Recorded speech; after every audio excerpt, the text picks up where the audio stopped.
Yo, what's happening, people? You're listening to the Rest Things podcast, the Kenny Omega approved podcast. If you like what you're hearing, make sure you like, comment, subscribe. And yeah, you already know this podcast is by the Mandem, for the Mandem. Bow! Yo, episode 143 of the Wrestling Podcast. Mate, it's a fucking 143.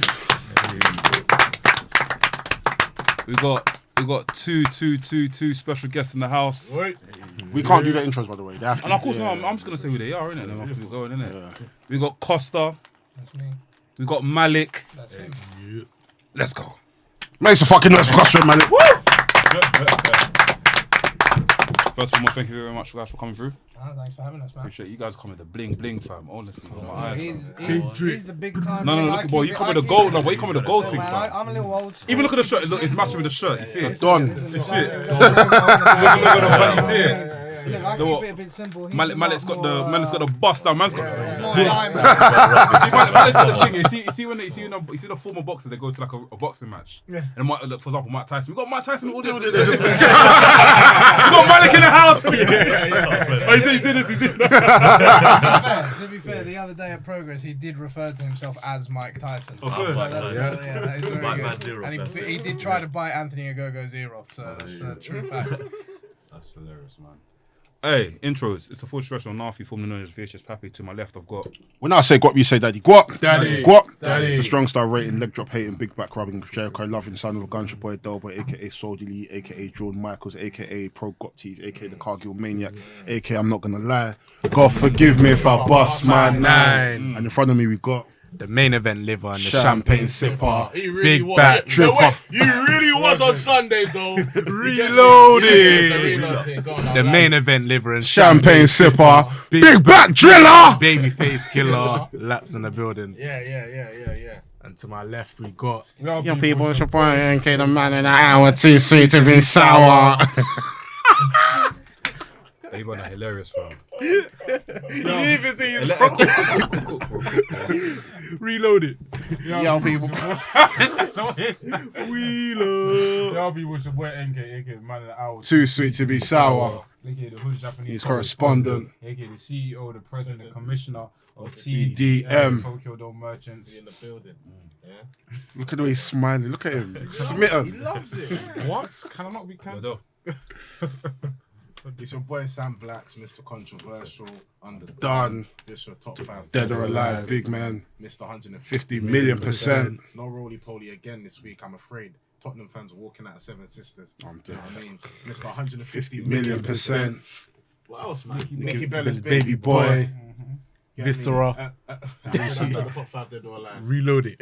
Who's your top 5 dead Got or there alive? immediately, fam. You know what I mean? Immediately. Immediately. You know what I mean? Sunday. We're here on the podcast. He's a bad guy, fam.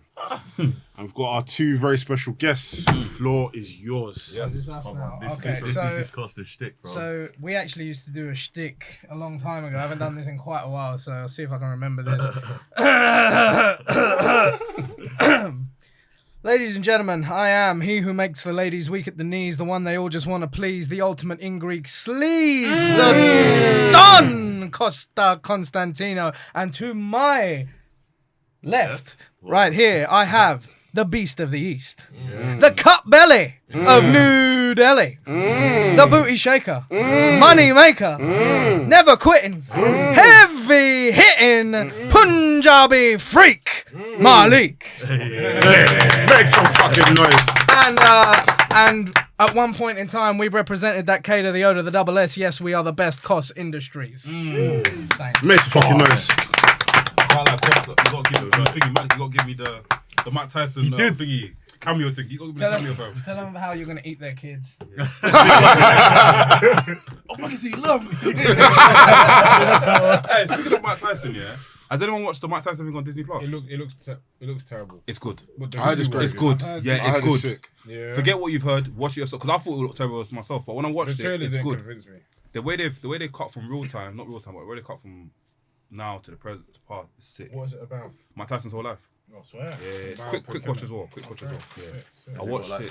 All of his nut stories that he's had. All of it. So everything that you see Mike Tyson do is in there. For example, the biting of the ear, the whole sexual assault case. the whole thing of him treating his first wife bad, everything's in there. About him and Steve-O going into the toilet. Wait, I didn't know about that. No, that wasn't it. That was Okay, Steve-O. I mean, That I was think stuff like was like when he bought his first Tiger, when he bought All the stuff that's on mainstream. yeah, his mum dying of cancer, all that sort of stuff is in there, innit? But it's proper good, man, proper good. And they've got 3 Mike Tyson, so you got the young Mike Tyson, you got the older Mike Tyson, you got the thing Mike Tyson. But Mike Tyson had a hard life, man. Yeah.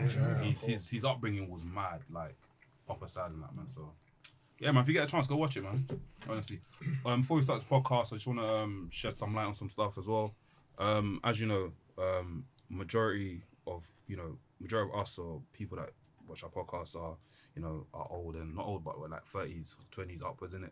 One thing I would say, guys, if you ever feel some sort of discomfort in your life or some sort of pain or you're not feeling well, please visit the GP, man, because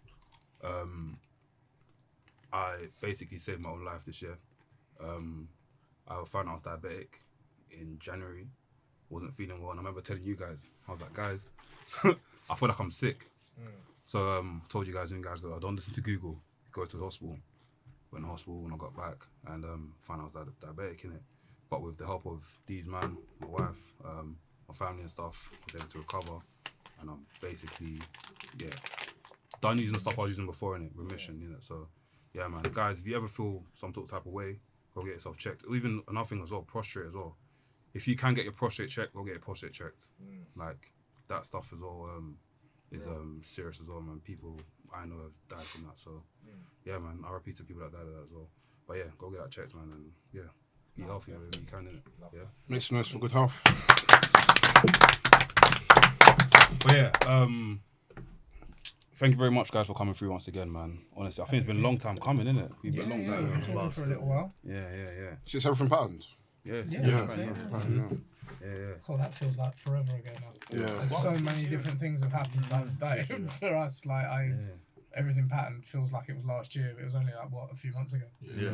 February. Yeah. Was it February? Yeah, I think February, it was February. Swear. No, it was after I came from Jamaica. Was it that February? I wouldn't be able to tell It was you March. what month it was, but March. it was around Beginning of March. beginning of the year, for sure. Because end of I came out from Jamaica, then I went there, innit? It was because when I nearly at Halloween now, man. It's been a minute, yeah. It's been a minute still, but it's been coming for a while. But yeah, I've been listening to you guys for a while anyway. Before that, like I was saying when I met you at that show, I told Kosta about it as well. Because yeah, man, you lot got a good thing going here, man. Appreciate you, bro. It's always odd when people you've seen on WWE Network says that they listen to your Trust me. podcast. Like, it's proper like raw. Like I watch you, like so. It's proper. It's because it's real, man. You lot talk real, innit? That's what it is. That's what I like about it. So. Do you know what it is, bro? I can't lie. Yeah, if you listen to our early podcast, we try to do the sports sports analysis. Things got 55 kicks. No. We stopped that after a while, and now we're like, Did you guys hear today's news? yeah, that we do that. Report, like. We used to do stuff like that. We had a list of stuff we used to talk about. But look at our phones. Our phones are not on. We have no list here. We're just doing Man, it. I'm receiving text My from head. gal. Like, Yeah, bro. It's even got to a point where like sometimes I forget what happens on certain shows, and these guys are around me. And he's out on you today, boy.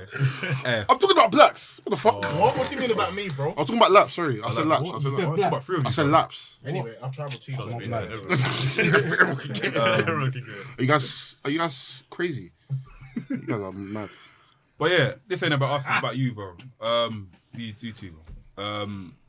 Talk to us about how you first got into the industry, how you met. Yeah, So, where you got the Not names. like that. It's an interesting story, you Yeah, know? bro, it's both of them, bro. Yeah, so I mean, like my time in wrestling has been slightly longer than his. So I started. I mean, obviously, like everyone probably in this room, I've been a wrestling fan since I was a little kid. I had no clue that like there was a British wrestling scene. I didn't know it was a thing. I knew like I'd been told by like my grandmother about like Big Daddy and all that from back in the day, but I had no idea it was still a thing. So then, come 2010, I went to Havering Sixth Form College in Essex. Oh, you went Havering? Havering, swear. Yeah, I was about to go Havering. Yeah, no, I went down there, and one of my mates who was in one of my classes, he is like the only wrestling fan I'd ever met in college, and I was like, oh, sick. So we're chatting, and he was like, hey, there's a wrestling school literally in Romford, and I was like, oh, shit, okay. So went and trained there, did a few years there, did some shows, and it ended up not being the best place to train, but then once I left there, I found like WAW, which is up in Norwich, the Knight family, they will run that, and then Lucha as well, where I met him. But then through the first place I was at, Tom Dawkins, who's Cara Noir, he was like the very first person to ever teach me how to take a bump. He was only like a year into his training at the time as well. But yeah, I've known him since pretty much that day, and then come up to Lucha and met you in like 2014, 15, something like that. And then yeah, man, that's kind of like how I started. And how about you? Yeah, like for me, it was like when I was kind of similar. Like wrestling wasn't like, I don't know, maybe it was, but it wasn't like straight. You couldn't see it like how you can see it now everywhere in this country. You know, it was like, so as far as I saw it, it was just like America. You had to go to America to become a wrestler. You know what I mean? So since I was like, since I was way back when young, right? It was like I wanted to be a wrestler. That was my thing. And like even like to the days, you know, when you're playing kicking ball and like the Mugo or whatever at school or whatever, you know what I mean? The session finished and then me and my boy Tony going doing like rock bottoms and shit. You know what I mean? Like, and yeah, so like, but I don't know. I just thought like, okay, if I want to do this thing, the best way is to make it in something and then transition over. You know, do like a Bad Bunny or whatever. You know, and then, so yeah, so I went and done Bad Bunny is Mad Malik. Yeah, and then so I went and I was doing like all kinds of different martial arts, boxing, all that kind of stuff. I thought, all right, let's just box, let's just fight, and then we'll get there. We'll do what Tyson did, and then we'll go from there, right? I'll get myself a tiger and then come out at WrestleMania with that. And then literally I was walking in like uni one day, and then someone had a Muay Thai booth there, and I was chatting about Muay Thai, and then basically the conversation died to the point where the brother just wanted to go. Like, he just wanted to come. And I don't know, something just said to me, like, ask this guy, like, because I was doing so much different things at the time. I was like, let me just ask him a little bit more about what he's doing. And then he said to me, pro wrestling. And I was like, what? What, here? And he was like, yeah, the pro wrestling here. I was like, listen, name, number now. Or man's going to stalk you till I find out what you're going to do. But yeah, so yeah, his name's Breath, but he ended up taking me down to Lucha. And then literally first day in, went and done that. Then went back to ABC and to Chef Shooting classes, all my like different classes. Just like I'm done. I was in this wrestling thing now. So that's kind of how it started for me. As far as like us two together, kind of meeting and stuff, like we'd met at Lucha, but like I think for like the first year we didn't really have that many conversations, barely knew each other. I'd see him and be like, yeah, I don't like this guy, he's weird. No, you are. You get to know him, you'll find out I'm not lying. But no, then we both got booked. This one of the trainees at Lucha, this guy called Ken, he got us booked on this show in Newcastle, and we ended up. For some reason, I think it just worked out cheaper for the promoters. They got us on a coach to Newcastle from London instead of like a car or anything. And we ended up just sitting next to each other on this coach for like, what was it, 6-7 hours to Newcastle? Was it Megabus? So, yeah, it was like, you're there for in the time. coach. Yeah, we were there for ages. So You want to put your head no against the window, choice. it's rat. Well, we had like no choice but to make conversation. So like we're chatting and we're like, oh shit, we've actually got like a lot of funny shit in common. And then literally from there, we just became pals. And then I'd say about 6 months later, we became like a tag team. Like the idea was there with us and like a few of our other mates, and then we took me and Tom Dawkins used to go and train up in Norwich, and then convinced him to come up with us one day. And the first show we did there, they put me and him against each other in the singles. Oh no! And then about 2 months later, we went back again, and Ricky Knight, bless him, I think he forgot that he'd ever come before, and he was like, "Oh, we put you guys in a tag team." And we're like, "Oh, okay, cool." So we tagged, and literally that day Ricky Knight was like, yeah, there's something cool there with you guys could work well together, and we were like, yeah, that was a lot of fun. And literally from there, it's just been kind of stuck together since since 2016. It's Ricky Knight's fault. Yeah, it's all Ricky Knight's fault. Anything we ever do, blame him. Yeah. But the stuff at Lucha though, that's we were doing a lot of shit there together as well. Just got out there and did some crazy shit. So, first I've got two questions here. So, how does it work? Because obviously you worked with Ricky Knight. Mm-hmm. We know who his family is. We know his family. How is it working with Ricky Knight and his whole family and stuff? Oh mate, so like they've got this reputation, and like, I've said that I've spoken to them about this before as well. Like I've said, like Zach Knight, I think he's the youngest son. I said to him, I was like, how is it? It's like you guys have this weird reputation of being so, I don't know, people are intimidated by them. Maybe they come across standoffish, but then you chat to them, you will go work for them. They're just lovely people. Just, don't fuck them off. That's the only advice. It's like no different to anybody, but I suppose maybe they just come across that way. But I've had nothing but great experiences working with them. Some of the funniest stories I think I've ever had in wrestling come from working up there with them. Some of my best matches, like us two tagging against Zach and Roy up there, and some of the other guys that they have up there. Honestly, it's some of the best stuff I've ever done has probably been in Norwich. And it's not a knock on them because it's weird because the way WAW works, it's like their home base fans are so severely loyal to that product. They don't really get out of Norwich and Norfolk that much as a promotion. That's their territory. They tend to stick to Norfolk. And they have their fan base. So a lot of people in this country don't see a lot of WAW, which is a shame because like a lot of our best work has been there and not a lot of people have seen it, but within that vicinity, outside of there, not a lot of people have seen it. Yeah. That's dope. And also, if you just refresh, because I know we spoke off camera, innit? If you refresh us, the alumni that you was there with when you was at Lucha, what's it? Lucha Britannia? Yeah. We trained with some good people, man. Yeah, so like Lucha, so the head trainers at Lucha were London School Lucha Libre with Greg Burridge and Gary Vanderhorn. I mean, Gary's a crazy guy. Gary's like an encyclopedia of lucha knowledge and just crazy shit like that. He'll get you out of your comfort zone doing crazy moves that you'd like. I'm not a flyer. I've never been a high flyer, but I've done like a couple of coolish moves that I would have probably never tried if it weren't for him. Like what moves? I mean, the frog splash. I'll be honest. I was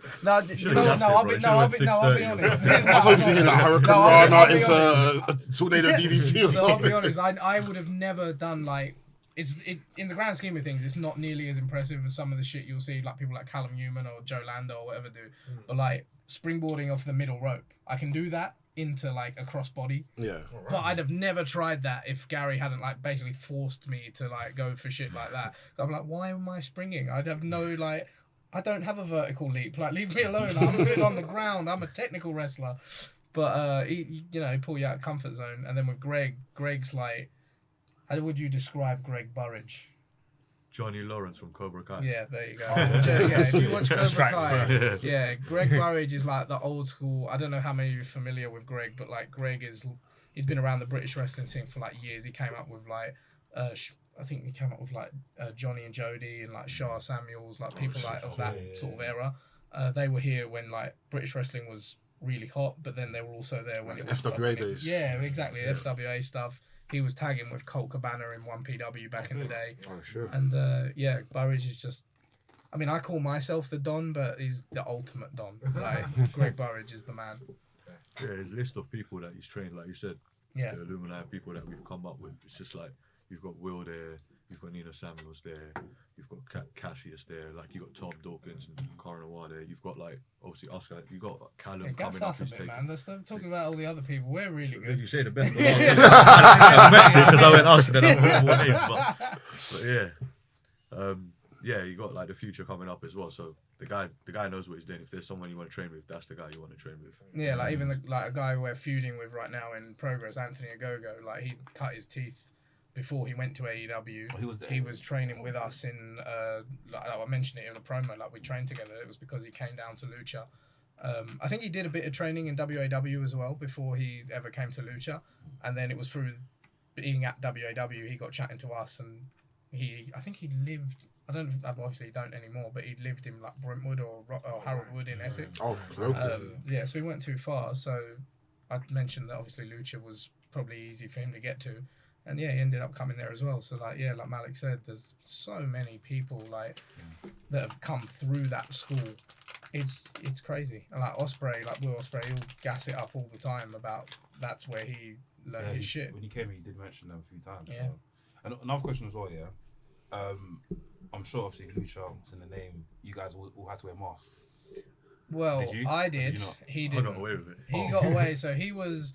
Go on. You say who? What? So you what was were your doing. name? What was your name in Lucha Britannia? Marduk Malik. You made it yourself. You made it yourself. So No, so okay, so the way Lucha would work is It was really strange because it was a bit different for everyone. I can tell you the way it worked for me was I was pitching like after I went and saw my first Lucha Britannia show. So for anyone who's not seen Lucha Britannia, it's unlike any British wrestling show you've ever seen. It's 4 matches on a Friday night, and it was under a railway arch in Bethnal Green, really small venue at a bar at the back, and you could I think legally you could do like 100 people or 150 people, but there was usually about 200 people in the building, something like that. I mean, I don't know that for a fact. Allegedly. Allegedly there was 200 people. But for the most part, the fans that were there weren't even wrestling fans. They were just like 9 to 5ers. London, 9 to 5ers wanting a different crazy night out, and there was a different crowd every week, and they were always shit hot, like just going crazy. And from the day that I saw it, I was like, man, I need to get on this show. Like, it's a completely different vibe. So I was pitching like every week to Gary, who was like in charge of Britannia, like different gimmicks and masked characters, and he hated all of them. And then finally, I kind of just gave up. I was like, oh, well, fuck it. When he, so I don't know if I can swear. No, you can swear. Okay, cool. Talk your Fuck it. But I kind of just, I not gave up. I still wanted to be on it, but I was like, when he's ready, when he comes up with something, he'll tell me. And I went to train him one day, and he goes, "Oh, you got your gear for Friday?" I was like, huh? What do you mean? And he goes, "Your lucha gear," and I'm like, "What fucking lucha gear? This is the first. What are you talking about?" He goes, "Oh, you're gonna debut on Friday. We've got this character for you." I'm like, "Well, on 2 days' notice, how am I meant to get gear?" And he was like, "Oh shit, did I not tell you?" I'm like, "No, you did not." But I ended up debuting a month later instead. I had time to get stuff. But he pitched a character to me called Hombre del Roca, who the idea was, so every character on Lucha was like a really over the top, like crazy gimmick. Like some of them were meant to be animals, some of them were like wizards and voodoo witch doctors and crazy shit like that. Hombre was meant to be like the pure old school luchador who was insulted by the way everyone else treated his lucha like a joke. And it ended up kind of going that way a bit, but then I put my own twist on it and it kind of morphed.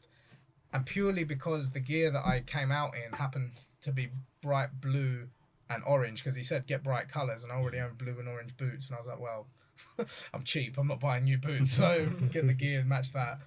And everyone started chanting Iron Brew at me when I came out.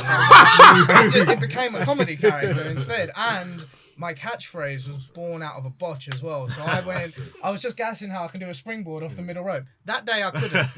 So for whatever reason, God was watching down that day and said, no, not for you. But the guy who I was wrestling, Jerry Bakewell, he came up to me and he was like, oh, maybe for a finish you do like a springboard off the middle and do a headbutt instead of a crossbody, because everyone does a crossbody. I'm like, okay. Boom, I go to spring, my foot slips, I just land on my feet. Thank God I didn't freeze. I just turned, looked at him, cracked him one, and just looked at the audience and shouted the famous words that followed me for the rest of my lucha career, which were "No lucha for you." So I made out I did it on purpose. And from that day on, everyone would like say that to us. "No lucha for you." I'd go up to the top rope, pretend I was going to do a cool move, and then just drop down and go, "No lucha for you." Costa took a gimmick where he was literally had to be a flyer and made it so he I flipped it to fit me. So yeah, that was kind of how my stuff came. And I'd say one of my, and I had some funny times doing Hombre. Like Hombre was, as much as I love being me and being out there, like there's nothing quite like putting a mask on, because it's like you just feel like you're not you anymore. Like you can escape reality and you feel bulletproof, because I said some fucking disgusting things on those, because there was like, it's an adult show as well, so I was not my finest moment.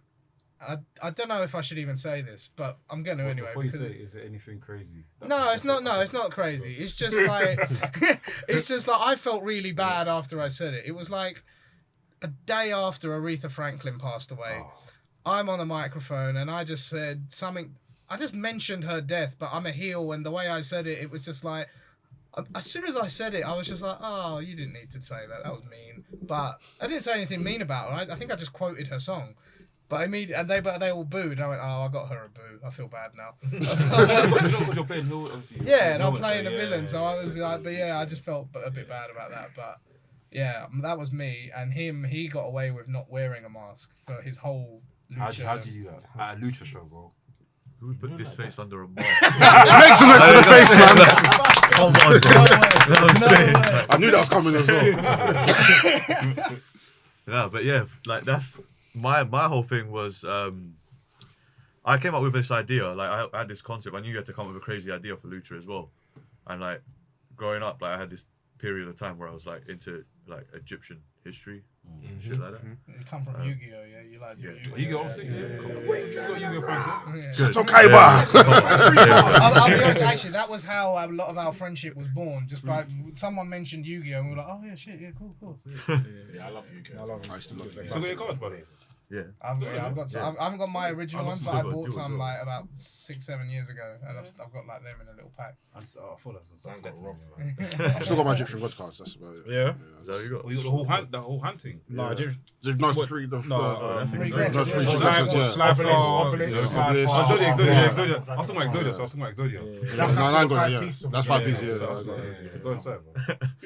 That's literally where my gimmick is. At one point, I did say you need to change your name from Malik to Marek. Like, it would be so much cooler. America's hard. Battle City. Marek. Battle At one City, point yeah. as well, you had the haircut. That Yeah, you the looked haircut, like the a stick back, and Yu-Gi-Oh the blonde and character. everything. He Yeah. looked like Seto Marek. Yeah. Makes sense. It was good. But yeah, so literally came up with that, and then I was speaking to Gary about it, and then Gary's like, if you speak to Gary, he's like into all kinds of like ancient history and like weird shit and aliens and stuff. I mean, like if you're into aliens, go speak to Gary. He'll chew you off for like 7 hours. You know what I mean? But yeah, he knows about all of that, and there was apparently like some race of Anunnakis that came. Or he was explaining it, so I don't remember, but something. And then it was like they come and then they take over the earth, and then I was like, all right, cool, we'll do that, whatever. Like if that's what we want, that's cool.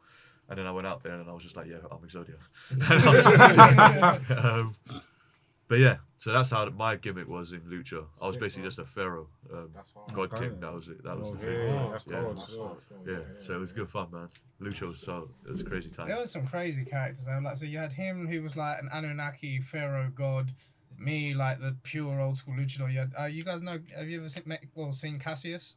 Yeah. So Cassius is awesome. Like he's one of my favorite. So me and him on the Britannia shows had like a rivalry that went for like a year, and it was honestly some of the best matches and just most fun I've ever had. Like we did, maybe one of our first or second matches. I came up with this idea. I was like, what if we give like someone a lap dance, like to start the match, because everyone else is coming out. Like the opening match was always a scramble match. Like we called it the Lucha Chaos. It was like 6 or 8 people and they just free for all. The second match was essentially the main event of the show, because it was right before the interval, and by the time the actual main event came around, a lot of the crowd would kind of drift out because of the late trains. So like second match was usually the best match on the card, and then the second half of the show there'd be like a comedy or fun match in the middle, and then the main event. But like I remember one of them, me and him were on. I think we were in that third spot, and I was like, we need to just do something really fun and entertaining, something no one else is going to do. What if we give someone a lap dance? And he goes, who do we want to clue up? I've gone, don't clue anyone up. Just grab some chick from the crowd and ask her to sit in the ring. And he goes, okay. And he picked this girl. He put her in the chair, and she's just having a great time. I'm like dancing and like being over the top, like just an absolute dick. And then he pushes me. He's like, "Don't, you're gross, blah blah blah." Then he does it. I cut him off. But yeah, it was just silly shit like that. And but he was famous for when he'd wrestle me, he'd slap me in the ear, which hurts like a bitch. You're ringing. But this is so. As much as we love him, I'm gonna heel out on him here, and I'm gonna bury him because fuck you, Cassius. So this story needs to be told. Everyone out there, if ever you see Cassius, please know he's not a nice person. Really? He's a horrible human being. Purely for this one thing. I told him, can you please not slap me in the ear? It really fucking hurts. And he goes, oh, sorry, have I been doing that? I'm like, yeah, you have. And he goes, okay, I'll try my best. The next time we wrestled, we do the thing, I'm teeing off on him, I put him in the corner, I give him some punches. He then ducks the last punch. As he ducks it, I turn around and he's meant to give me a slap. He slaps me as hard as he can right in the ear. And I look at him and I go, ow, that was my ear. And he giggled. He literally went, sorry. And they carried on. But no, it was all good though. It wasn't too bad. But yeah, fuck him anyway. So fast forward, how did we get to the hitter? Hey. How did you get to that? Do you know what? I think like that's that's the closest thing to what's really me.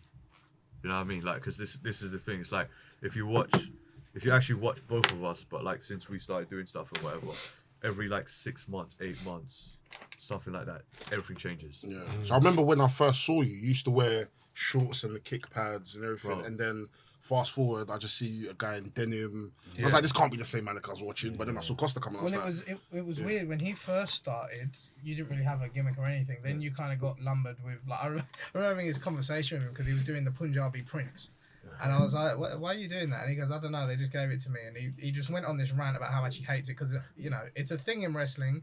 If you're an ethnic, you kind of get, especially back like even at a smaller time frame as like 5-6 years ago, you kind of get lumbered with like a bit of a stereotype gimmick, which for some people it works. Some of them fucking love it, and it, you know, it's not always a bad thing.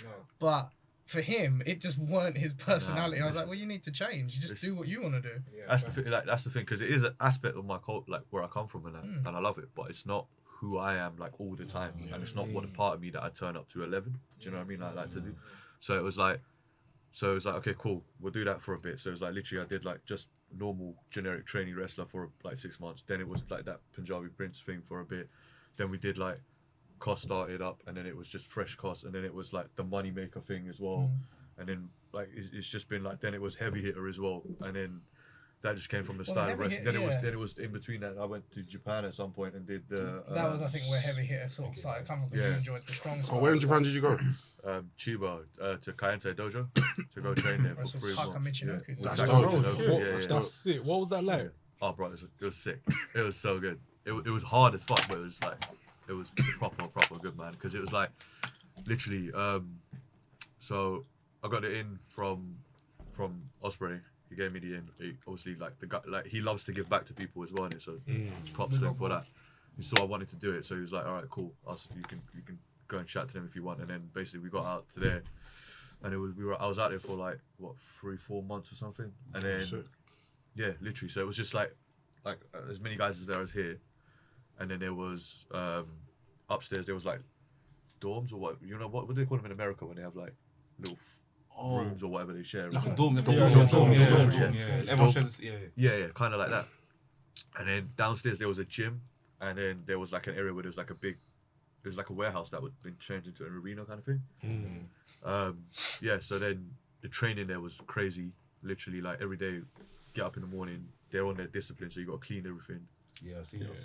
Run, press ups, push up, all of that, and then 3 hours of wrestling training, then go to the gym, then eat, sleep next day. It's the same thing every day for like 3-4 months. 3-4 months. That's mad. You must have come out looking like Rambo, fam. Oh, bro, it was the best shape I was ever in. But yeah, man, anyone who gets a chance to do it, like definitely go out to Japan. I will say, when he came back, this was my highlight of Malik in Japan. When he came back, and I was like, oh, sick. It all looked like it went really well. Like, I'm glad you had fun. Like, have you learnt any Japanese? And he goes, I know how to ask where Starbucks is. I was like, time well spent. Nice. Yeah, man, it was crazy. Like, they're nice people though. The Japanese people, they're nice people. I got lost one time. Like, I went out somewhere because it was like certain, like Monday, I think it was, like you could go out on a dojo to go chill and go see Japan and whatever. So I was like, I went out to Tokyo, and then I must have come back, and bro, it's not like how it works here. So like, if the 140 bus or whatever bus goes one way, the 140 bus comes back the same way the other way, right? Yeah. But they don't have numbers. They have like weird signs or whatever their language is, right? Yeah. So like the Y bus was going that way. So when man jumped on the Y bus to come back, it went that way. So I was like, like completely the wrong direction. So I must have fell asleep, and then when I woke up, I was just in this middle of this field somewhere. You know what I mean? Pull out my phone is dead. Got no phone, got no idea where I am. I'm trying to, like, there's one guy's like going by on his bike or whatever. I'm like, sorry bro, can you help me or whatever? He's just looking at me like that. Don't touch me, bro. Like, you know what I mean? Like, so I'm just like, oh shit, well this is it. This is where I die now, isn't it? So At least I got the training though. But yeah, so I was like, I literally had no idea what to do. So like, I was like, cool. So whenever a car went by, I just stood there. There wasn't like no bus stop as well. It's not like I'm gonna jump on a bus stop. He just stopped the bus, and the guy was like, go. I was like, oh fuck, that's it then, isn't it? So I was just standing there hitchhiking, man.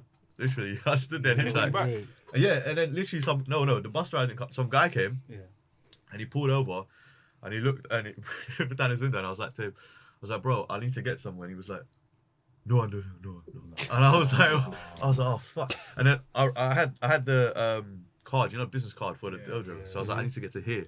And he was like, all right, cool. So he's like, okay. He rolled up his window and he went. Well, he took the card and went. Yeah, he just took the card and he went. No way! So I just left there, yeah. So I'm like, Wait, he didn't come back. no, you get this, yeah. So I'm So you standing still there. got the card till today? No. To catch the story, right? So I'm like, I'm standing there, like, I'm like, fuck, bro. Like, this guy has taken my card. He's gone now. I got no phone. I'm like in this field. I'm like literally looking around, like, where can I sleep? Like on this rice patty. He was like, let's see what happens. And then, At least you got the training though. you know what I mean? Yeah, at least I got to but nah. To be fair to him, he after about an hour, he must have spun around. I think he must have had his daughter in the back. I went to go drop her home and come back. Come back. Oh, Smart move, yeah. Like as a dad. Yeah. Me, I was pissed, but obviously as a dad, he made a smart move, right?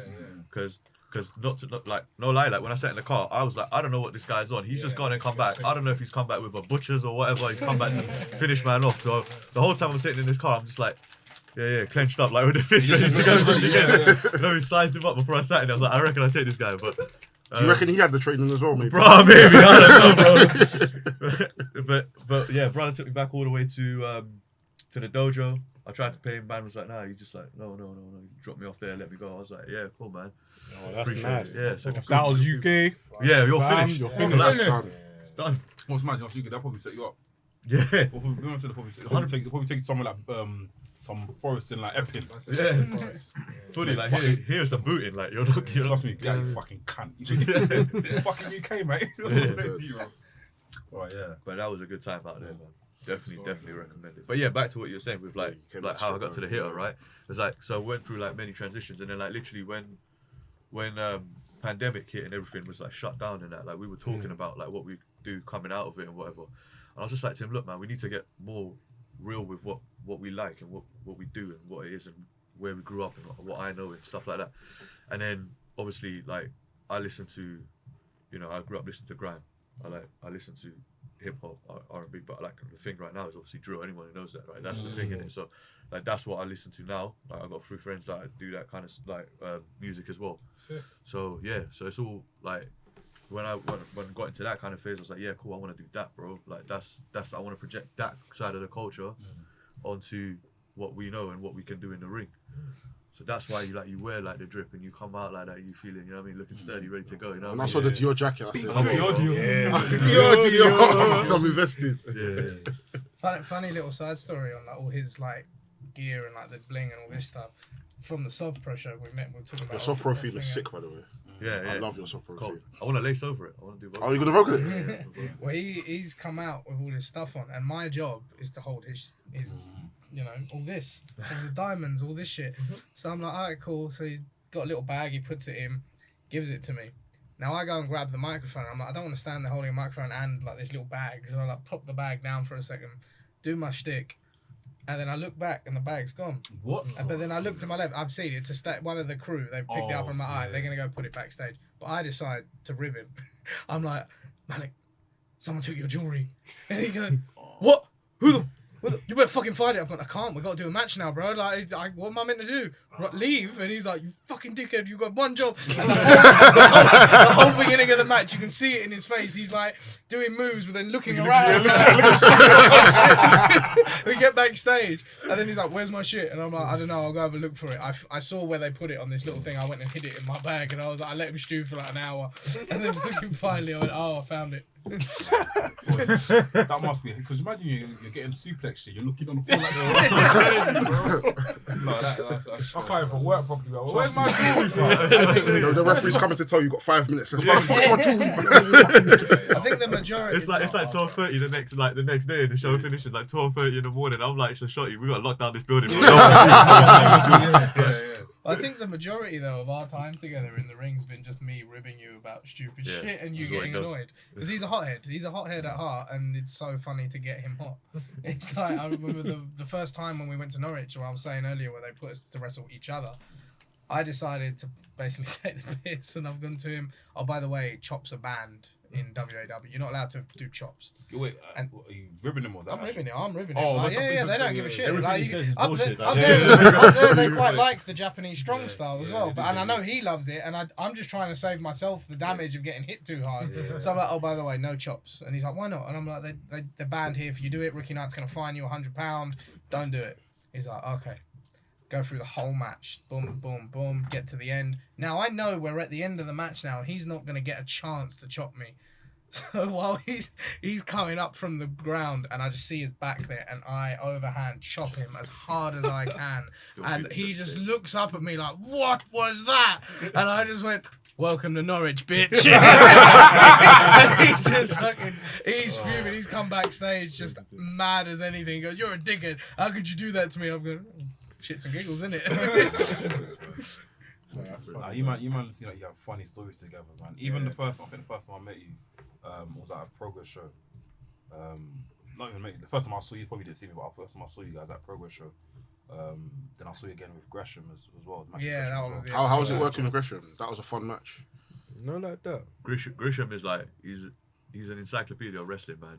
He knows everything. Like, as much as much as you can get your head around, he knows it. So it's like working with him was cool because it was like approaching the match in a different way.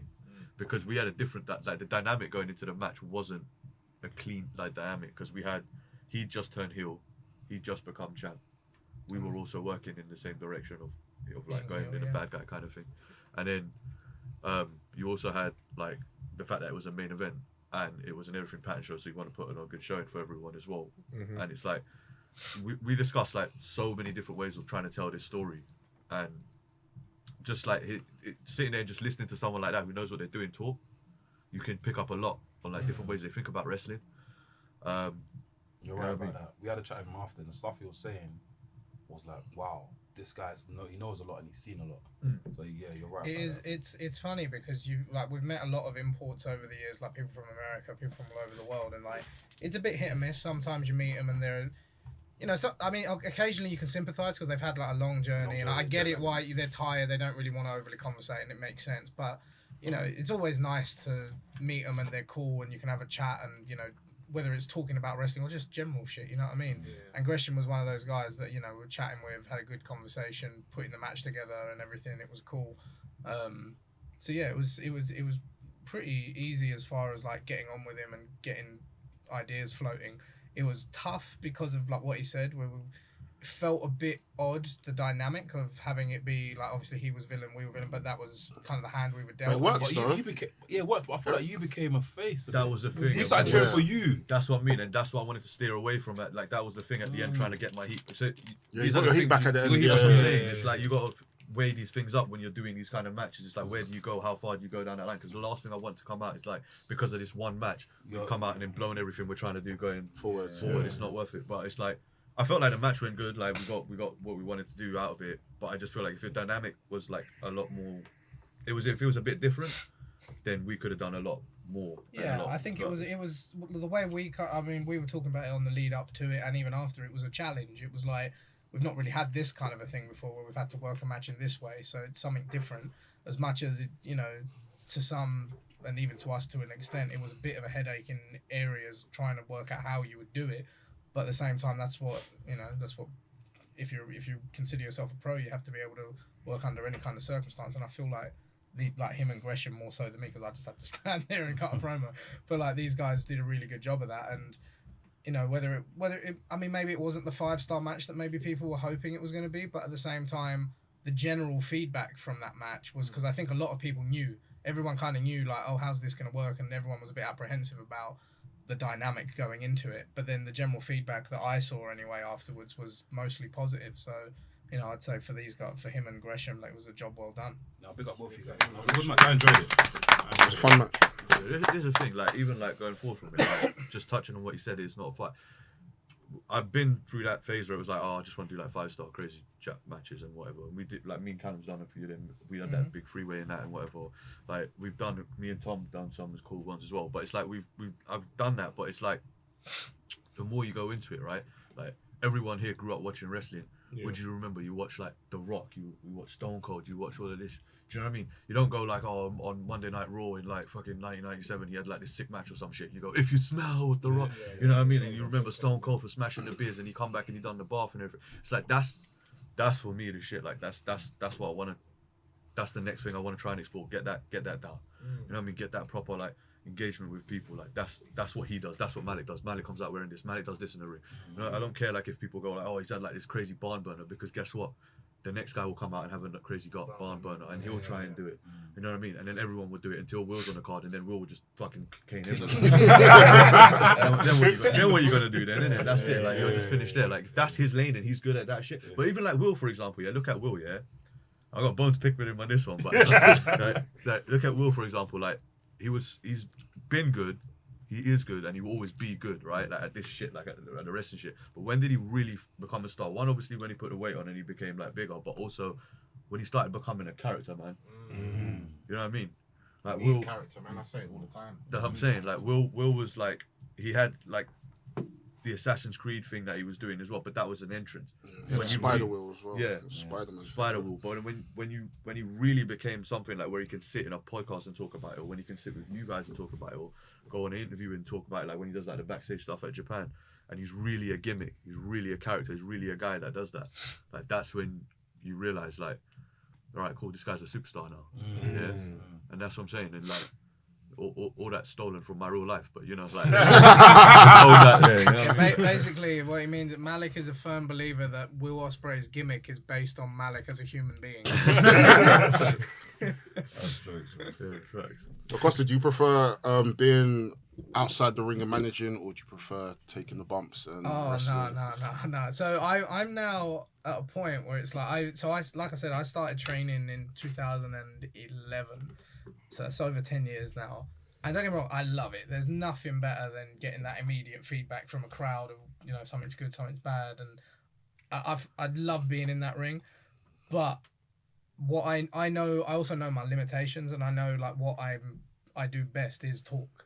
So for me, it kind of makes sense for me to be a manager. I feel like I can probably go further doing that than I could in the ring, because, you know, as much as we all say, and like there are examples out there of smaller guys who have made it and whatever, but it's, for me, I don't feel like I have that kind of body frame to do that. And you know, that's not a knock. Some people who are my size might believe it, and maybe they could, but you know, maybe I could. But for me, I know I excel on a microphone, and I love chatting shit, love getting booed out of a building. Like I think I was talking to I think it was Will. In fact, no, yeah, it was Will. It was a few weeks ago. We were at Will's, and I asked him, I was like, what do you prefer, like, when you're out there? Because obviously he's been a heel now for quite a while. So, like, do you get that same buzz getting booed out of a building as you did when you were getting, like, standing O's?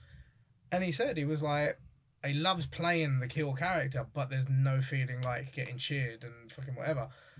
I'm like, I get that. I've had very few, very minor, but very few occasions where I've been cheered and, like, been a good guy. But for the most part of my career, I've been a villain, and I love it.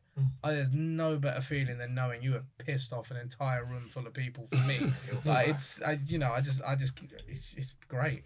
But yeah, no, as far as like the in ring and managing stuff, I just prefer, you know, being able to talk up other people. I find, you know, I've been always pretty good at talking myself up, but I know my limitation in the ring, so it's like there's only so much talking up of myself I can do.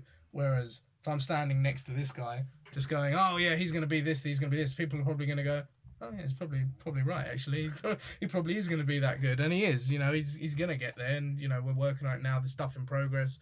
He just had this absolutely brilliant fucking brawl with Anthony Ogogo the other day. Akin Fenwa was there as well. That was a lot of fun. And yeah, next month, on the subject of me being back in the ring, I've now been pulled back into the ring, because next month it's me and him versus Anthony Ogogo. Segue. Sorry, I just stole his hot tag. Keep going. But it's happened by accident though, because like this was the thing. If you go back like way before COVID, the way Progress kind of was, it was like this hotbed of like all of the best wrestlers in the country, like I don't want to say the internet favorites or anything, because that sounds derogatory, but it's, you know, people who were favored online. Yeah.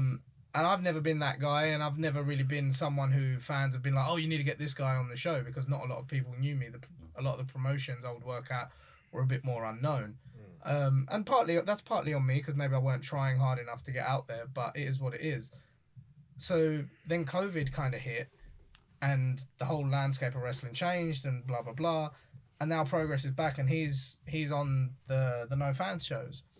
I think you did like one taping before I came. Man. Yeah, and he did the one, and so during COVID, I decided I was done with wrestling. I didn't want to do anything. I didn't want to wrestle. I didn't want to train. I didn't want to come back and manage. Nothing. I just felt like my time was done. And then literally him and Cara Noir, Tom Dawkins, the two of them were like on the phone to me, and they just bullied me into coming back. He was like, you got to come back. If you're not there with me, I'm done. I quit as well. And I was like, no, that's stupid. Makes sense for real friendship, man. No, That's That's what he's about, man. I fucking hate him. No, he's cool. But yeah, so him and Tom basically kind of kept talking to me about it, and then Tom obviously was the Progress champ at the time, and I don't know how many conversations he had with them about trying to get me in, but I know he had spoken to them about. I think initially the idea was to bring me in to do commentary, which I've done before as well, and I really enjoyed doing. But then he mentioned he would have rather I came in because he's not.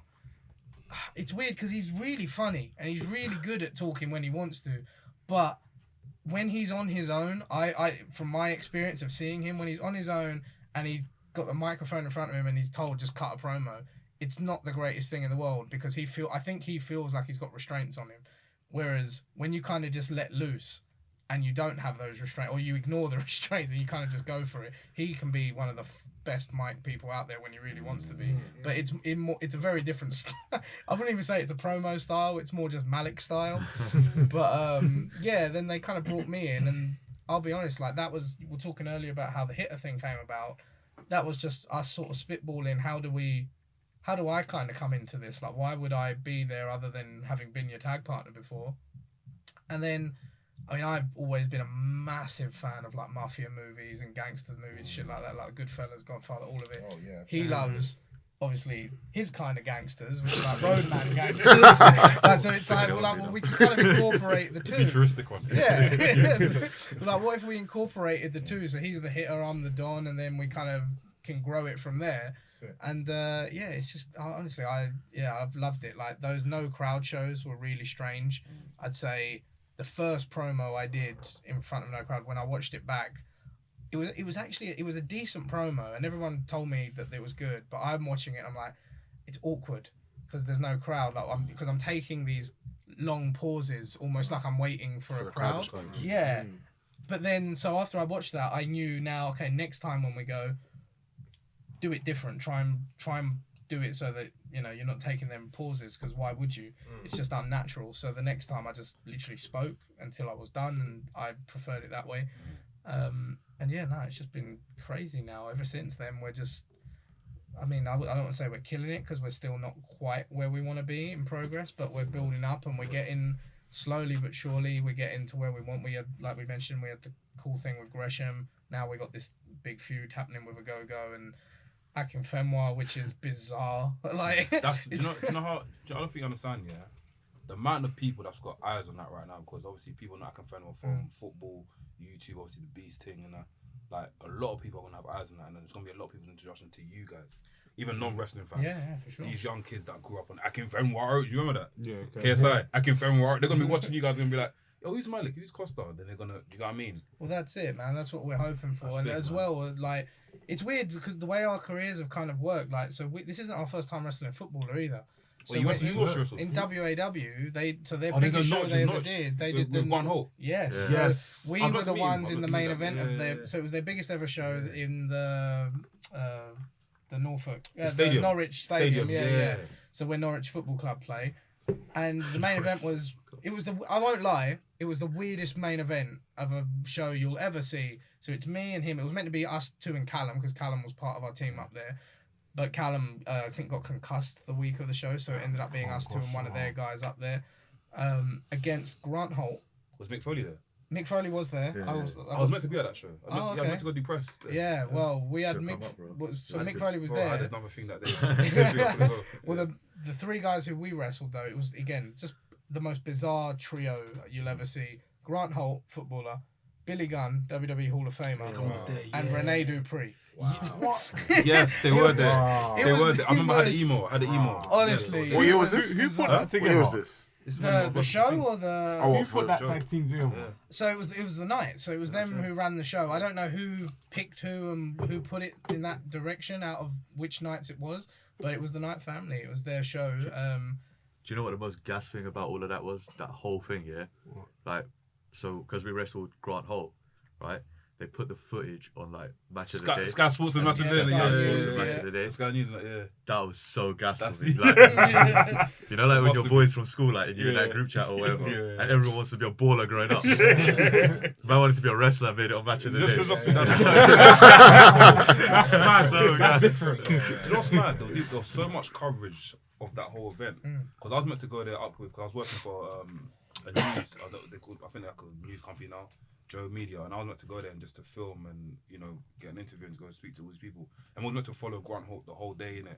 I ended up going, but the names he was saying, obviously, when you was gonna say Billy Gunn, I was gonna say Billy Gunn. When you was gonna say McFoley, I was meant to be there, innit? But and it's like he was dressing in the middle of the stadium, right? Yeah, well, so it wasn't right in the middle, so because obviously they didn't sell out the entire, so it was like a corner of the stadium, so you kind of had seats on this side, seats here, and then loads of seats around the ring, like on the floor. So I think they did 4,000 people. So That's it was, so good, it was man. really That's a good. lot. Make some noise for Big as 4,000. well. Yeah, for sure. Don't. But the coolest thing for me, I mean, again, nothing to do with gassing ourselves, but it was like.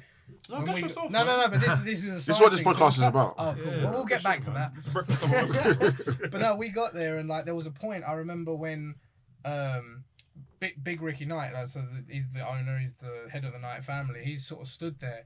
And he was just sort of on his own. I think he was just looking around, and I just nudged Malik, and I was like, "How cool must this be for him? Like, this is his hometown. He's driven past this stadium like every day, and he's not only putting on a show here, but he sold 4,000 tickets. Like that's."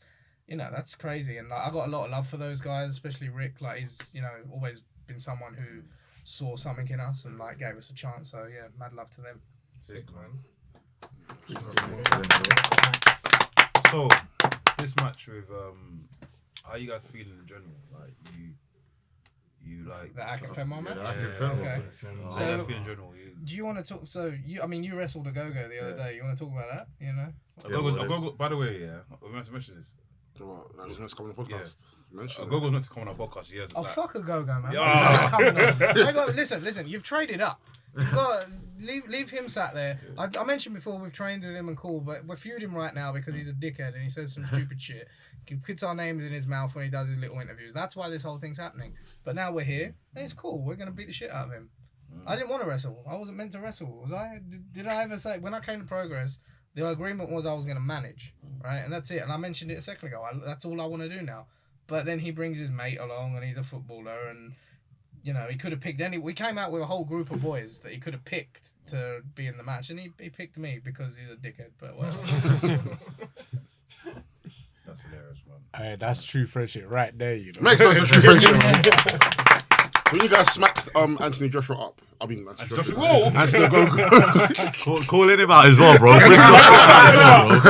saying. When you He's ducking tight security. He's ducking Malik as well. Don't get it twisted. when you smack up Anthony Go-Go, what's next? When we smack up Anthony, well, the first thing is as well, we got eyes on us, right? So that's the project there.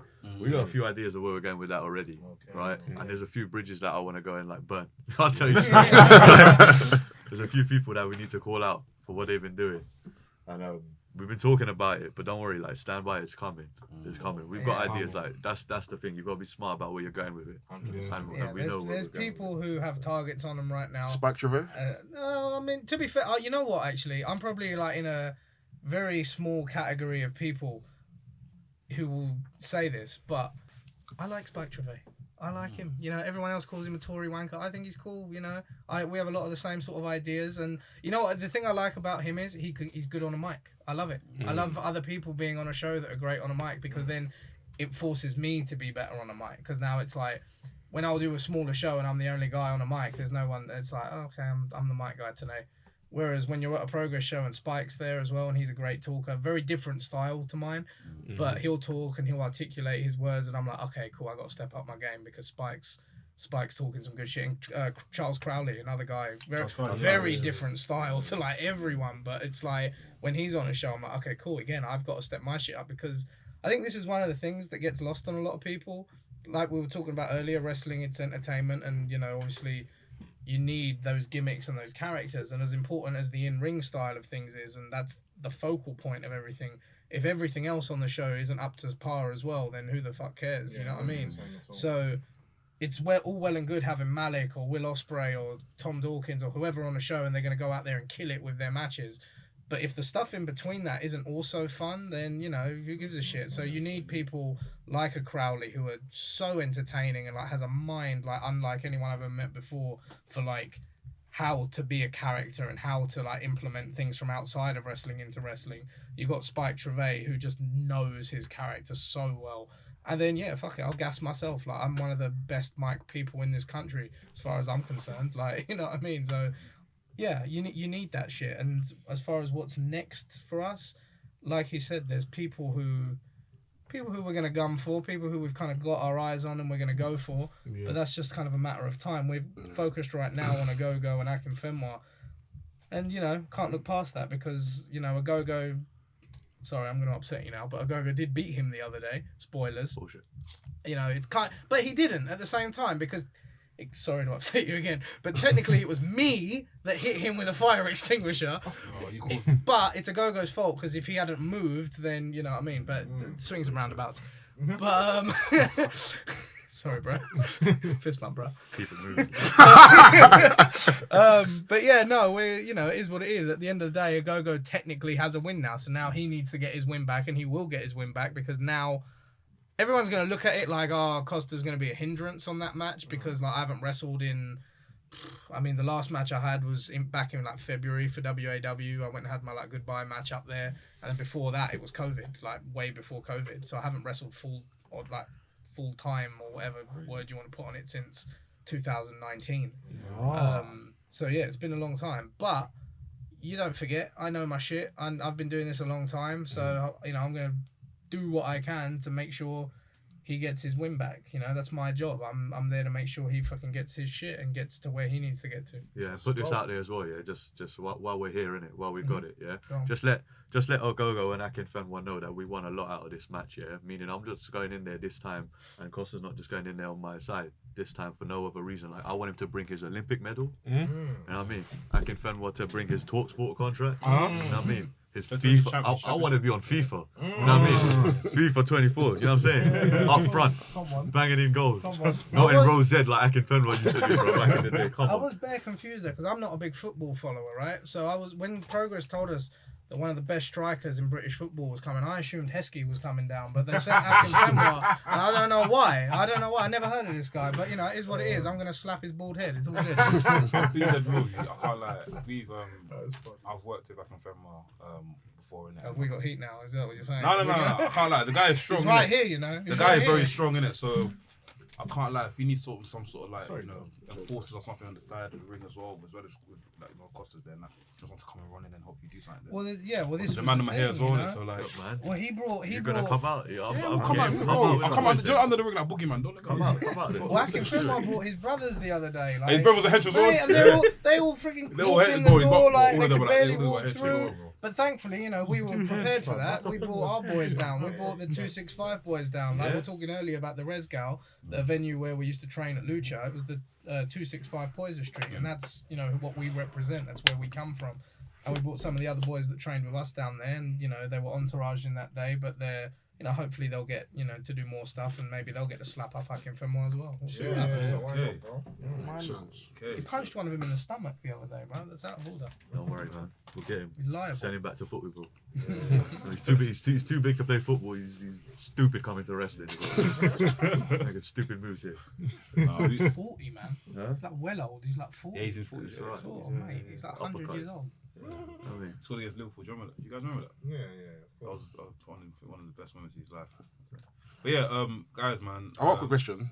Any plans to go back to Japan or go to America? Yeah. Well, this is the thing. It's like I'd love to go back to Japan for a little bit, do some stuff there. But man, it's at a point where it's got to make Like it's got to make sense, man. It's got to make sense. It's got to make like sense in every regard. Like financially, it's got to make sense. It's got to make sense family-wise. It's got to make sense everything. It's not like I'm not young now where it's like you can just bounce around the world and do whatever. Yeah. And stateside, if the money's right, but otherwise, like who wants to go stateside otherwise? You know what I'm saying? Like it's a madness out there. So and plus, I love London, man. I love this city. I love home. And I love the people that I'm around, you know what I'm saying? So that notwithstanding, if there's any promoters who book shows in Las Vegas, we are open oh to yeah, suggestions Vegas, yeah. because we're trying to live that hangover lifestyle. What promotion in Vegas? I think GCW work there sometimes. they work there sometimes. Yeah, it's cool. I Well, think our DMs are VXW, open. I think FSW, there's a few stuff. Yeah. I was gonna say that Hollywood, but it's not them. I want to go live my Mr. Hollywood Chow is, dreams. Mr. Chow, if you're out there, we'll take that booking. Mr. Chow. We'll take that booking. By the way, this is the Mr. Chow of British wrestling right here. We've not even I've talked about a lot of his wrestling-y stuff. His personal life is way more entertaining. Like the crazy shit that this guy has got me into. I don't know. I probably can't talk about most of it on a podcast. I'll tell you another time. But yeah, he's a crazy man. Ask Wrestlings. Ask Wrestlings, where we get you, the people, to ask us Wrestlings some bloody questions. Let's get into it. As Dale's finding his questions, guys, you know what the link is, man. Donate to our coffee, man. As you can see, we're surrounded by many beverages, drinks. Actually, not even one beverage, drinks and all that sort of stuff. Kosta and Malik, you guys are both thirsty, right? Did you have enough water today? There wasn't enough. So, guys, donate to our coffee, man. Honestly, we need some more snacks on the table. Donate, man. Fucking hell. Trust me, we need to go to more wrestling shows as well. So, guys, donate to our coffee. If you don't donate, the hitter will come a knocking and fuck you up. 100%. Run me that money, fam. Run it. First question's from our guy Ishmael. Big up every single time, bro. He asks, WWE versus AEW Survivor Series style 5v5. Who you picking for each side? This decided WWE, you guys do AEW. Oh, fuck off. No, Let them. Why do I have to do AEW? Okay, we do AEW, you do WWE then. Oh, you weren't like that, did you? No, he's fine with that. Come on, He's not picky like you. Pick You like you, know? bro. We're gonna have to swap chairs and shit. Musical chairs, bro. I feel like I'm betting on this, innit? If it was Tings versus No, but Tings, you'll be you'll be able fine, to you'll be pick it. Honestly, you'll be fine. Yeah, no. So what? We all have to come up with one answer, or are we coming up with individual answers? Five. So wait. You got five. Okay. Okay, Brock. WWE. Are we say that out loud? Yeah. Brock's non-negotiable. Yeah. Brock has to be on the team. Roman, Seth, Cody. Fuck off. Cody has to Sorry, so you can put Karrion Cross. Fucking Mustafa Ali. Fuck off, man. I like Mustafa, but come on, man. Mustafa Ali is his favourite wrestler. I swear. Wait, I like him, but he's Injured. Injury. Oh, okay. So anyone? Yeah, anyone. Yeah, Orton. So what? Go on, Brock, put Cody if you Reigns, want then. Cody, Put Cody if you want. Seth, and Orton. I'm sorry, no Braun. Yeah, no, Braun. no. You got Brock. Are you mad? Why do I need He's Braun? lifting up rings. I've got Roman. Oh, yeah. I've got Roman I don't even Reigns. care what the fuck. I've got Roman Reigns. Yeah. Okay. Yeah. And I got How many have you got? 5. 5. Then you're 5. Already. Yeah. Ah, cool. Mandem, let's go. Kenny, of course. Can I put Kip Sabian in there just No. no, let me explain myself. I like Kip He's our- Sabian, He's but our boy from back in the day, right? He's one of our best pals. But I'm putting him in there purely so I can see him get murdered by Brock Lesnar. Fair enough. For Fair my enough. own entertainment. It's Shout 5v4 out, Kip, much now. love. It's 5v4. okay, Kenny, Kip. No, fuck it. don't even sound It's a dead match now. No, sorry. I put Wardlow in there.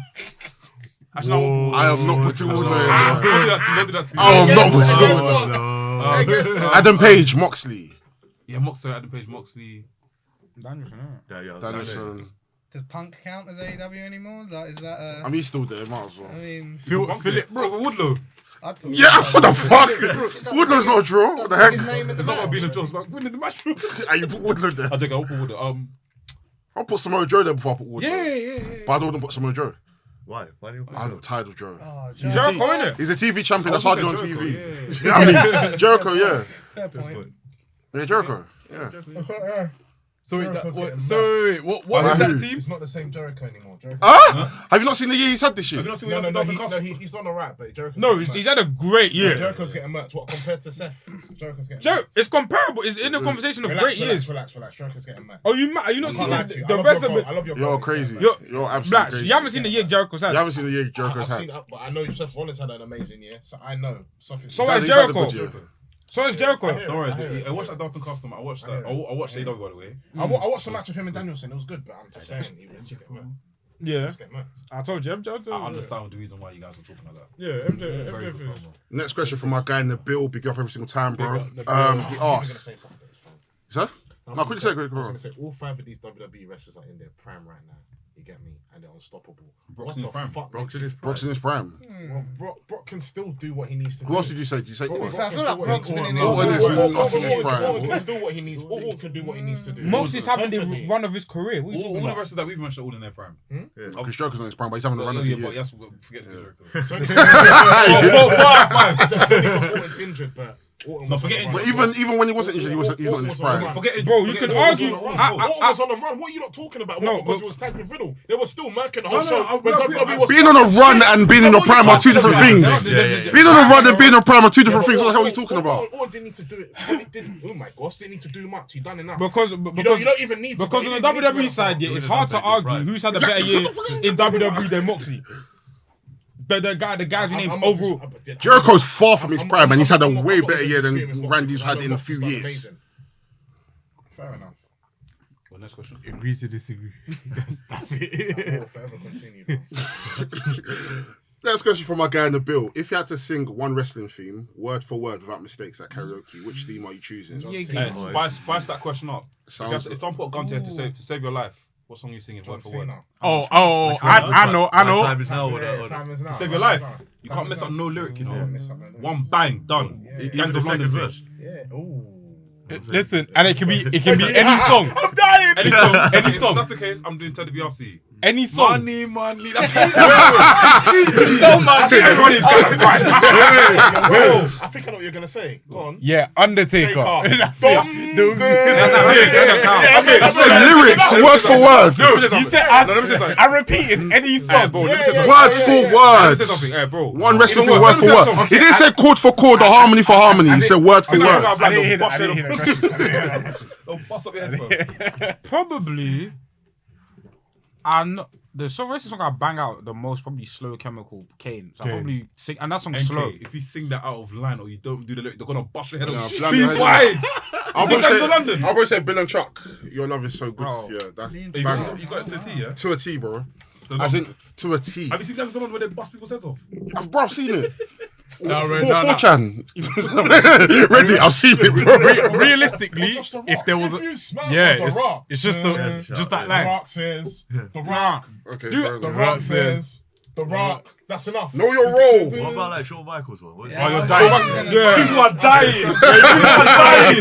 I know. Sexy. People are dying. got From the so look. there's I a remember that. there's a part of Shawn Michaels song. There's a part of Shawn Michaels song where it goes like do you know what I'm talking about? It's like a mid of the song. We might have to make that into a we might have to make that into a challenge. Yeah, that part. Actually, Yeah. I even We might have to make that into a remember challenge. We play the song and then stop it and they have to finish the lyric. If they don't finish the lyric, they have to slap them. just Slap What they got to do? them on tortilla or something.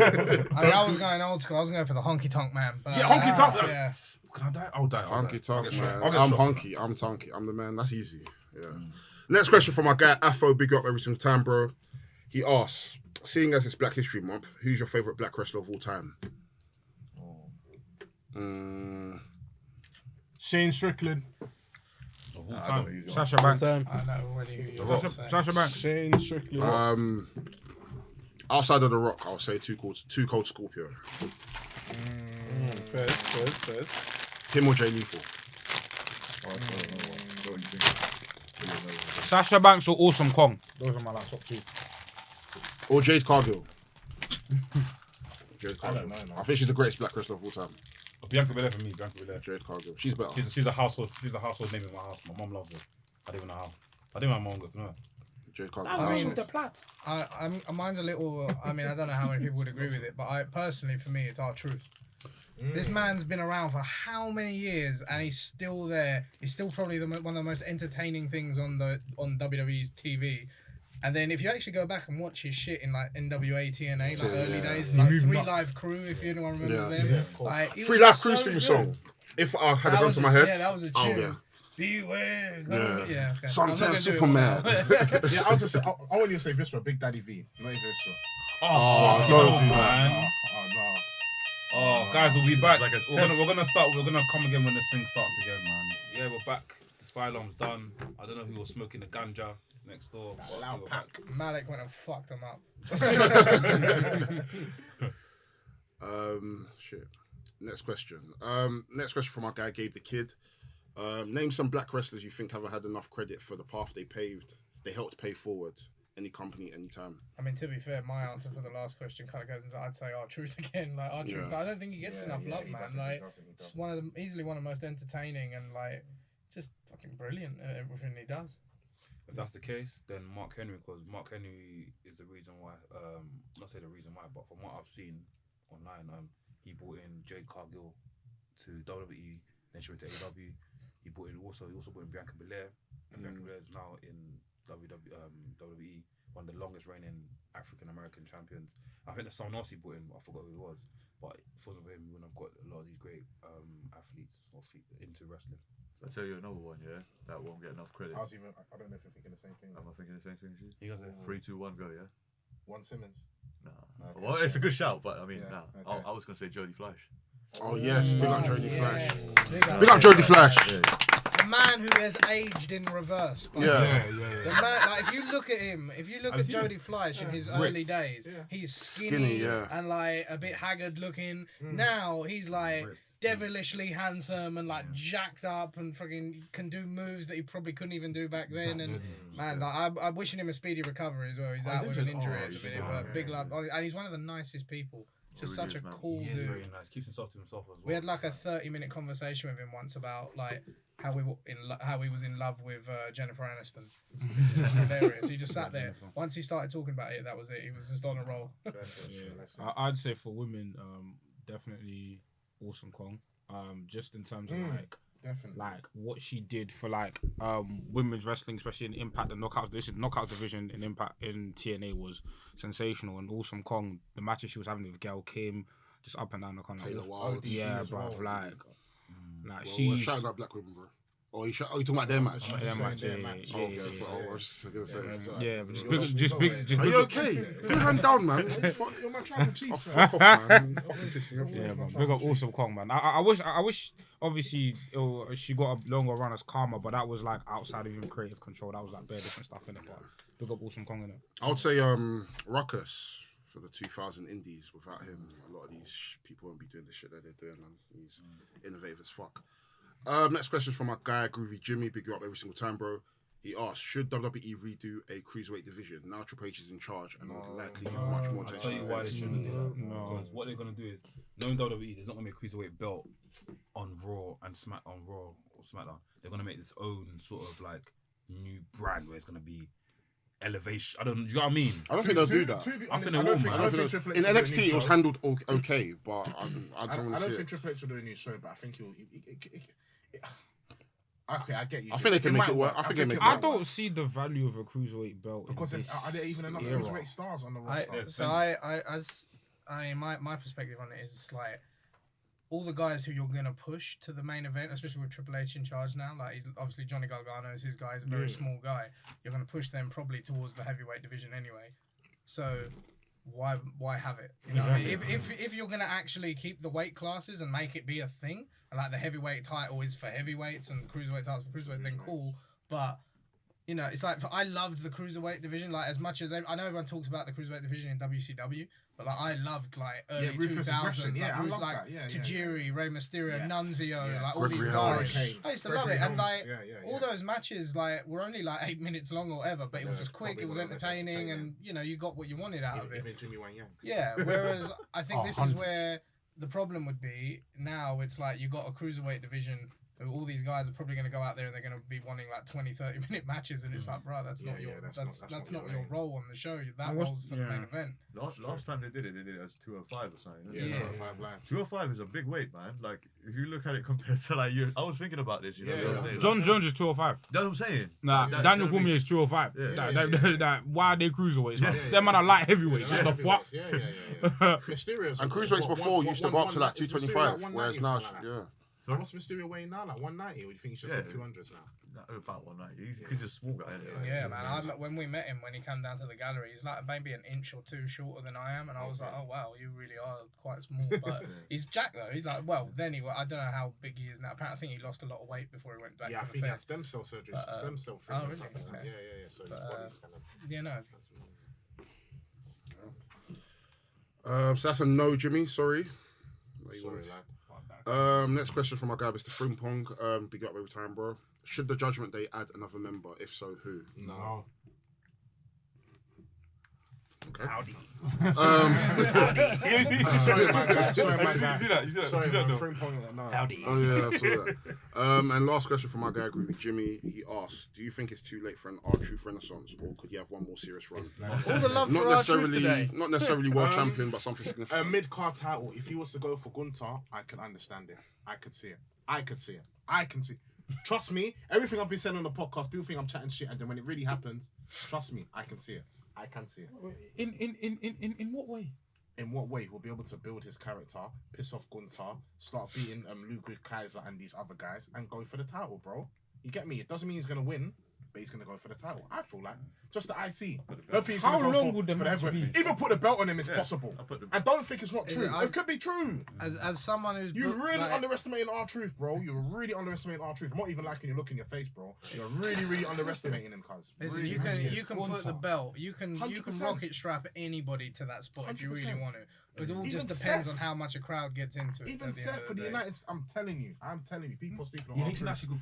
Bro, people I are can't like, actually, you know what, yeah? I've actually deeped it, and I'm actually deep in R-Truth's career. It's flashing before my eyes. Mandem are sleeping on this guy. I see the vision still. Mandem are I actually can- no, sleeping but I on can- R-Truth. But not as this just- not just as this take it. comedian. No. A bit more The one that's seriousness. smoking cigarettes. No, do you know? That's No, smoking cigarettes.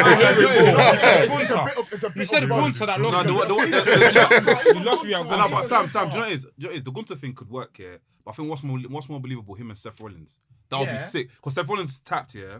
He's doing that whole like jokey thing, and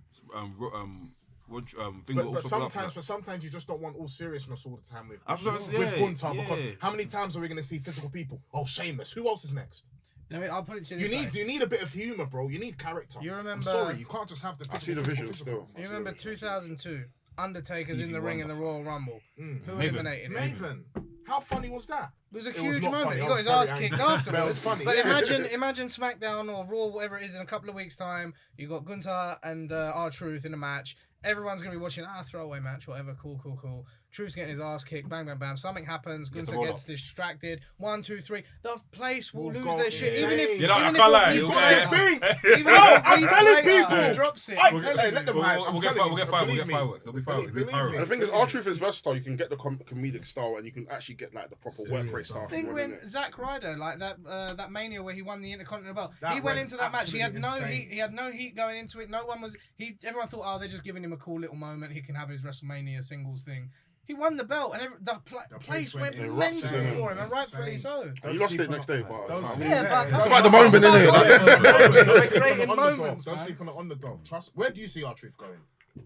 I Yeah, he had a chat with I don't know if Seth. I don't think we're all gonna like his answer. Where do you see him going? No, I Because there's no 24 title. I don't mind know where that. the fuck that is. My thing was never about mid-card. You said Gunter. I was like. Well, he's the only person with a mid-card title right now. No, Seth has him and one as Seth well. Rollins are people with the mid-card titles. I'd rather see him go I against said Seth. Seth could work.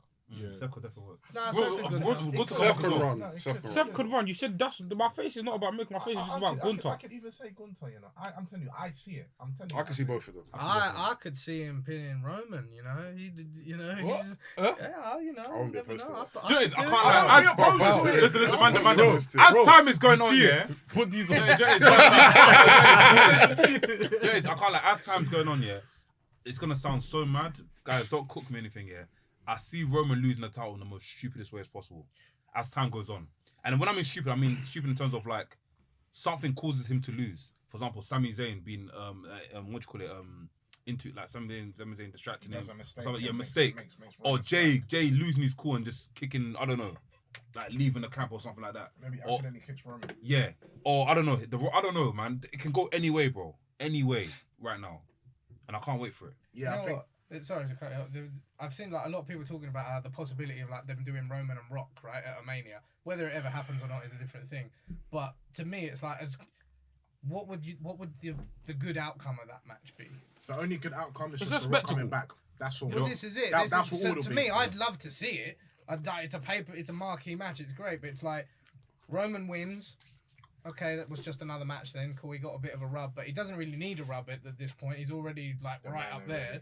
And then if Rock wins, it's like, cool, The Rock's champ again. But then it's like, well, what do we do with that? Does Rock has to be champion? Does The Rock have to be champion? No, he doesn't. But that's It's gonna be a championship match. I think we all agree that The Rock does not need to win that WrestleMania. Oh, I don't think he needs to. I'm He just should get saying, slumped. if he won it, you're in a needs to bit bad of a him up. weird position of like, why is The Rock the champ now? But at the same time, you'd pop because it's The Rock. Yeah. But then if Roman wins it, you're like, oh, well, why did we bring The Rock? Like, what's, you know what I mean? was So the it's whole a point? weird thing. I think well, man. it'd take a bit of something, but if anyone can put, like, WWE could, you know, They can it figure proves over the something out. years that they can sometimes, when they really fucking want to, do some Well, what good you do shit. then, what you do, yeah, is you tie it all together. You put The Rock and Roman there, yeah, and then you have like R-Truth come cash in. No, You do it, no, you you do know it what you wrong. do? Don't tie it together even better. You have like Roman and Rock. They're gonna the feud's happening. Then they get put together in a tag match against Malik and Kosta, and Malik will take the belt off Roman. That's how we'll do it. That's what we'll do. Book it. We'll take on Roman, Just take on Akin make sure to Femwa. come back to the Wrestling's podcast. Don't forget. Yeah, for sure, No man, worries. for sure. Come out to the ring. I'll try That's true. So. Oh, that's it. That's all the Yo. questions. Guys, thank you very much, man. I appreciate you guys coming on. Make some Yeah, nice man. man. Got up. Is there anything you want to plug? Where can we see you next? Obviously, we know we're going to see you next. Yeah. We're going to see you with 1 foot on Anti-Go-Go and you guys hands up. Cool. But socials, man, where can we find you? So I'm on Twitter and Insta at the Kosta_K. I'm Malik_PW. Same on both. Same on Both will be. I think the next show we've got is that Progress show on the 27th of November. Wrestling a Go-Go and Akin Femwa. Gonna kick the living crap out of them. Let's go. And then from there, the sky is the limit, and it's all fucking hours. I'm Gonna telling you shoot now. a pen on you Anyone and out Akin there? Femwa's head. That's the point. That's what we're doing. Anyone out there oh man, anyone out there who hasn't heard of us or hasn't heard of Malik and just doesn't really know what we're about, come check out this show. Check out all of our shit. There's stuff of ours More online. content to come You know, as there's well, way isn't more there? content to come. We've got some crazy ideas of stuff that's not been done before in wrestling, and or maybe it has and we've just never seen it. I don't know, but we're gonna try and do some cool shit, entertain the people out there, and you know, just try and get our name out there. That's all that anyone out there is trying to do. As much as, you know, there's a lot of people out there, a lot of wrestlers out there, a lot of great talent out there. We want to try and do what we can to stand out, and yeah, we're gonna fucking do it, and we're gonna kill it. Watch this space the next year. Are we gonna see like a special entrance, like new jacket, or like you're gonna rap to your theme? Like, Come on. It's all coming. Say no Soon more. Say no come. more. I respect Everything, it. I respect it. We need like a Dior jacket from the head, like all the way, like a cape, or just That's like a cape. Virgil now. Oh, why no one said Virgil in the best black wrestlers thing? No one That's said his Virgil. guy. Virgil's one of the first black wrestlers I ever watched, isn't it? I love him to bits, man. He's a hustler, that guy. He's out there making bank. Trust me, fam. I love him to bits, man, but I wouldn't put him as one of my favorite black wrestlers. You should tell them about the story that when Virgil conned you to buy his video. Yeah. So deep this year, I'm chilling there, yeah, just chilling, and I'm always liking Virgil's shit because he's got a soft spot in my heart. He's DM'd me. I see, oh, you received the Virgil message from Virgil. So I'm like, what the fuck's this? So I clicked on it and I thought, oh, man knows about the podcast, innit? So I'm like, yo, Virgil, how's it going, man? I'm a big fan, I'm a big fan of you. You're the first black wrestler I ever saw. He goes, oh my guy, man, I love that shit, man. But boy, I need you to do me a favor.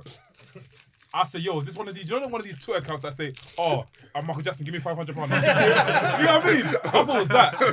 So I'm like, I'll perform for you. Okay? yeah. So I sent to the group chat. I was like, man, look, Virgil's DM'd me this. Well, what's I say? What's I say? Because I'll just see what he's gonna see what he's on in it. I messaged him, I was like, yo, Virgil, what's the favor? And he goes, oh man, you know me, like I just dropped a new game. Can you go and buy it from the store and rate it for me? And after we can, I could do whatever, like, you know, we could talk after. So I was like, oh, bro, that'd be cool. I'll download it, whatever, and do a rating. It was after. a free game, innit? No, I paid for it. It was £1 something though. So I was like, cool. I was like, after I buy the game, would you come on podcast? Would you come on the podcast? He goes, yeah, man, we gotta see about that, but just buy the game first and we can talk. I bought the game. I said, yo, Virgil, I bought the game. He goes, thanks, sir. I was like, oh, what about you come on podcast? Yeah. How was the game? I felt like the game was. Virgil, I love you, man. Oh my God, Robert Virgil. Well, no, Virgil pissed me off that day. I can't lie. Nah, where's the DM now? That's how they say, never meet your heroes, man. Nah, bro, he broke my heart, man. God, you know. He broke Virgil, there he is. You need to go to his signing and dash the game at his Nah, head. Yeah. Where is it? Where's the message you sent? It's even taking long to load, fam. But yeah, big up Virgil. So check on, look, see? Look, see? Oh, he gave it a heart, though. He said, let me know your availability. And he liked that. I didn't even see that. You see what we like that last week? Hey, look, nothing like he didn't. Yeah, Message him now. Wagwan, Virgil. What's going on? No, actually, you follow he's through. in the hospital, though, innit? Oh, sir. Yeah, do you remember he had a thing in it? Yes, you're right. Oh, man. Look how he messaged me. Look at my fucking name. You said your paragraph. He said, Anafi. He did move eyes. No. That gassed me out. Look how he went. Wow, that's a Bro. salesman. He's a salesman, a hustler. Bro. Anafi, long time no see, man. I heard you on the podcast talking about me. I sound like a pussy. I said, oh, hey, Virgil. Wow, I can't believe it. Oh, bro, no, but come on. I was starstruck, innit? Because that's Virgil, innit? I hear that, bro. Come Here on, you man. go. Yeah, man. If Jade Cargill messaged me, bro, I'll do the same thing. Dill boy. Hey, with like 5 wires. I don't know. 100%. Well, yeah, man. Thank you very much for coming to the podcast once again. It's been a blast. Make some noise for that, man. Definitely to get you on again, man. Honestly, man. Definitely to get you again. Catch these guys at the Progress Show where these guys will be taking on. What day Catch is these it again? guys, Entourage and me as well. Sorry, Come on, bro. sorry. Whatever you Catch guys are. Malik and Kosta on the Progress Show on the 28th. 27th of November. They'll be taking on Antiogogo and Akim Fenwa. Whoever he is, So, anyway. Yeah, you guys, we're rooting for you guys still. I'm You definitely guys coming? You guys I'm gonna coming try and down? come to that Yeah, still. we'll try and We're come. gonna come to that still. Make sure you shout us out in the crowd. Like, we're going to be like, These man are here, yeah. I love you, man. Trust You me. didn't come on our podcast. Trust me, fam. But yeah, man, I've been Anafi. Del boy. Laps. NK.